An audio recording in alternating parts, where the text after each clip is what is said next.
लोकसभा चुनाव से पहले कांग्रेस ने अपना मैनिफेस्टो जारी कर दिया है, जिसमें गरीब महिलाओं को साल में 1 लाख रुपए, बेरोजगारों को 30 लाख नौकरियां, किसानों के हित में फैसला और भी कई तरह के वादे किए गए हैं। कांग्रेस के द्वारा ये घोषणा पत्र देश भर में बांटा जाएगा। इस घोषणा पत्र को न्याय पत्र का नाम दिया गया है। इस खबर में आपको बताएंगे कि कांग्रेस ने अपनी घोषणा पत्र में जनता से कौन से वो वादे किए हैं जो अगर कांग्रेस सरकार में आती है तो पूरा करेगी। इसके साथ ही बीजेपी अपने चुनावी घोषणा पत्र में क्या कुछ वादा करने वाली है, ये भी बताएंगे। अब नमस्कार, आप देखना शुरू कर चुके हैं द क्लियर कट और मैं आपके साथ वंदना। बहुत जरूरी है कि जनता इस बात को समझे कि ये कोई आम चुनाव नहीं बल्कि ये अहम चुनाव है। ये कहते हुए राहुल गांधी, सोनिया गांधी और मल्लिकार्जुन खड़गे ने कांग्रेस का मैनिफेस्टो जारी कर दिया, जिसमें कई सारे वो वादे किए गए जो अगर कांग्रेस सत्ता में आती है तो पूरा करेगी, जनता को फायदा होगा। वादों को आपके सामने हम पेश करेंगे, मगर पहले जानते हैं कि मैनिफेस्टो या जिसे हम आम भाषा में घोषणा पत्र कहते हैं वो है क्या। इससे आप और हम जैसे लोगों को क्या फायदा होगा। तो ऐसे में सबसे पहले तो आपको बता दें कि चुनाव की तारीख आ चुकी है। किसी भी चुनाव में आम जनता जो वोट देती है वही सर्वे सर्वा कहलाती है। जनता ही किसी को सत्ता में लाती है तो किसी को गद्दी से उखाड़ फेंकती है। बस इसी वजह से चुनाव से पहले सभी राजनीतिक पार्टियां अपना मैनिफेस्टो, जिसे आम बोलचाल में घोषणा पत्र कहा जाता है, वो जारी करती हैं, जिसमें ये बताया जाता है कि राजनीतिक पार्टियों का एजेंडा क्या होगा। पार्टियां अपने घोषणा पत्र में ये बताती हैं कि अगर आगे जनता उन्हें चुनकर सत्ता में लाती है तो वो जनता के हित में क्या क्या काम करेंगी, कैसे सरकार चलाएंगी और जनता को क्या फायदा होगा। जानकारी के लिए ये भी बता दें कि चुनावी घोषणा पत्र तैयार करने के लिए राजनीतिक दल काफी मेहनत करते हैं, क्योंकि इसी घोषणा पत्र को उन्हें जनता के सामने पेश करना होता है, जिसमें जनता से कई सारे वादे किए जाते हैं। और अब उन्हीं वादों के साथ सबसे पहले लोकसभा चुनाव से पहले कांग्रेस चुनावी मैदान में उतर चुकी है। कांग्रेस ने मैनिफेस्टो जारी कर जनता को बता दिया है कि वो किस मुद्दे पर इस बार सरकार बनाना चाहती है। घोषणा पत्र को न्याय पत्र का नाम दिया गया है। घोषणा पत्र में पार्टी ने 5 न्याय की बात की है: हिस्सेदारी न्याय, किसान न्याय, नारी न्याय, श्रमिक न्याय और युवा न्याय। इसी पर कांग्रेस ने मैनिफेस्टो अपना जारी किया है, जिसमें युवा न्याय के तहत जिन 5 गारंटी की बात की गई है उसमें बेरोजगारों को 30 लाख सरकारी नौकरी देने का वादा भी है। युवाओं को 1 साल के लिए प्रशिक्षुता कार्यक्रम के तहत 1 लाख रुपए देने का वादा भी शामिल है। अग्निपथ योजना को खत्म करने की बात भी कही गई है। सेना, नौसेना और वायुसेना द्वारा अपनाई जाने वाली सामान्य भर्ती प्रक्रियाओं पर कांग्रेस सरकार में आएगी। अगर लौट आती है तो सैनिकों के लिए आर्थिक और सामाजिक सुरक्षा की गारंटी भी लेगी। इसके साथ ही गरीब परिवार की महिलाओं को 1 लाख रुपए सालाना, जाति जनगणना, एमएसपी को कानूनी दर्जा, मनरेगा मजदूरी को बढ़ाना, जिसे 400 रुपए कर देना, जांच एजेंसियों का दुरुपयोग रोकने जैसे वादे भी इस घोषणा पत्र में शामिल किए गए हैं। इसी के साथ कांग्रेस का ये भी जनता से वादा है कि अगर वो सरकार में आती है तो कई सारे बदलाव करेगी।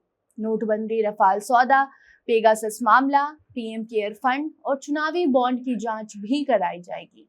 साथ ही बीजेपी में शामिल हुए उन सभी लोगों की जांच होगी जिन पर भ्रष्टाचार के आरोप थे, मगर भाजपा में शामिल होते ही सब आरोप गायब से हो गए। भाजपा में जैसे वो लोग शामिल हुए उसके बाद उनके ऊपर कोई भी कार्रवाई नहीं की गई। आपको बता दें कि कांग्रेस के द्वारा जारी घोषणा पत्र में 5 न्याय और 25 गारंटी पर बात की गई है। वहीं अगर बात भाजपा की जाए तो खबर लिखने तक भाजपा ने अपना मैनिफेस्टो जारी तो नहीं किया है, मगर मैनिफेस्टो कैसा होगा ये जरूर बता दिया है। बीजेपी का मैनिफेस्टो ज्ञान फॉर्मूला पर आधारित होगा, जिसमें खास तौर पर अलग अलग शब्द समाज के उन 4 वर्गों के लिए होंगे जिनके लिए भाजपा काम कर रही है, और आगे भी कई ऐसे बड़े फैसले लेगी जिससे इन सभी वर्गों को फायदा होगा। पहले ज्ञान का पूरा मतलब बताएं तो जी का मतलब गरीब, वाई का मतलब युवा, ए से भाजपा का मतलब अन्नदाता है यानी कि किसान है, और एन का मतलब नारी यानी कि महिला से है। अभी तक के खबर के अनुसार बीजेपी अपने घोषणा पत्र में इन्हीं 4 प्रमुख वर्गों पर ध्यान देगी। लगातार ज्ञान फॉर्मूला पर पार्टी मंथन में लगी हुई है। पार्टी इन वर्गों के लिए कई बेहतर योजनाएं लाने पर विचार विमर्श भी कर रही है। पार्टी का मानना है कि इनके कल्याण से ही समाज का विकास होगा। इसके साथ ही भाजपा अपने घोषणा पत्र में एक पेज जो कहा सो किया नाम से भी रखेगी, जिसमें ये बताया जाएगा कि पिछले घोषणा पत्र में किए गए वादों को भाजपा ने सत्ता में रहकर पूरा किया है या नहीं किया है। आपको बता दें कि मुख्य रूप से इसमें राम मंदिर, आर्टिकल 370 और यूसीसी का जिक्र होगा। इन मुद्दों और वादों के अलावा अन्य उन सवालों को भी भाजपा शामिल करेगी जिसको इन 5 सालों में पूरा किया गया है। तो कुल मिलाकर बात यही है कि चुनाव से पहले राजनीतिक पार्टियों ने जोरों शोरों से अपनी अपनी तैयारियां शुरू कर दी हैं।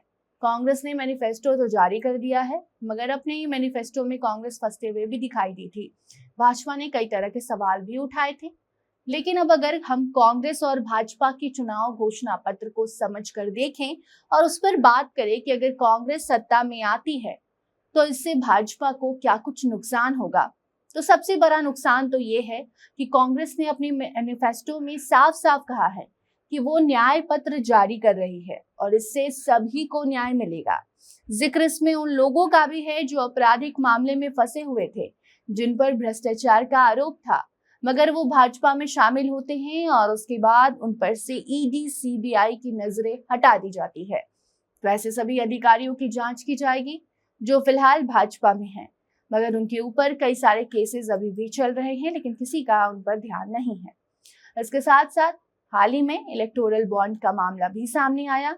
इसको लेकर भी कांग्रेस ने साफ कहा है कि चुनावी चंदे पर भी जांच कराई जाएगी, पीएम केयर फंड को भी खंगाला जाएगा और उसके साथ साथ किसानों के हित में कई बड़े फैसले भी लिए जाएंगे। और अगर किसानों की बात आती है तो भाजपा की सरकार में कई बार किसान आंदोलन कर चुके हैं, उनके ऊपर लाठियां चल चुकी हैं, कितने किसानों की जान भी जा चुकी है। ऐसे में हो सकता है कि कांग्रेस ने जिस न्याय की बात की हो वो न्याय किसानों को पसंद आ जाए और वो बीजेपी पर भारी पड़ जाए। हालांकि अभी तक भाजपा ने घोषणा पत्र जारी नहीं किया है। कोई नई जानकारी आती है तो आपको बताएंगे। खबर आप दी क्लियर कट पर देख रहे थे। धन्यवाद।